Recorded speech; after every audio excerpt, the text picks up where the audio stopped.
It's another fine day aboard Little Bear, and work on the cockpit hatch sealing project is continuing apace. Yesterday I'd mentioned that I would drill holes in the hatch all the way around the edge through the rubber, and I would take a slightly different approach to the cockpit itself. So let me show you what I have accomplished. Here you can see the holes from the top side and from underneath. Nice little 1/4 inch holes for the screws to go through, all the way around. The theory has turned into fact, and my process that I thought would work is working actually quite well, so I'm pleased with that.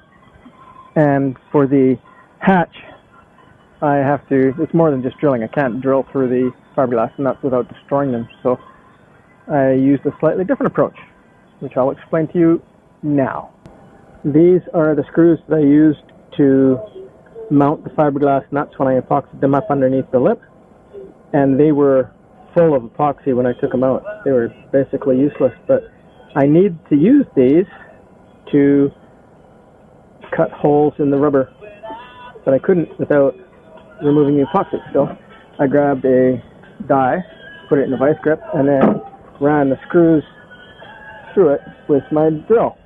And then I have succeeded in putting one screw up from underneath, bulged up on the top. Here's the rubber here. I cut a little X, and there you can see the result. The screw is actually poking through, which is exactly what I wanted it to happen.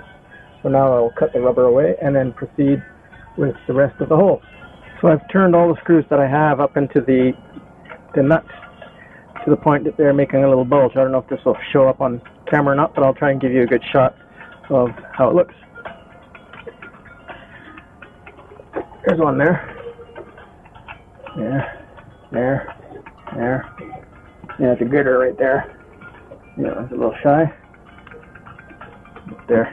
And so on. So now all that remains is to cut an X, cut the rubber away. We're off to the races. Well, maybe not the races, but you know what I mean. A little bit of a progress report. I'll show you what I've done. See all the screws poking up to their respective holes. Exactly what I wanted to have happen. And when I put the hatch down, hopefully the screws will go in the opposite direction without too much fuss and bother. That's the plan. So we're within moments away of having a nicely sealed cockpit hatch, which hasn't been sealed for years and years and years from the look of things.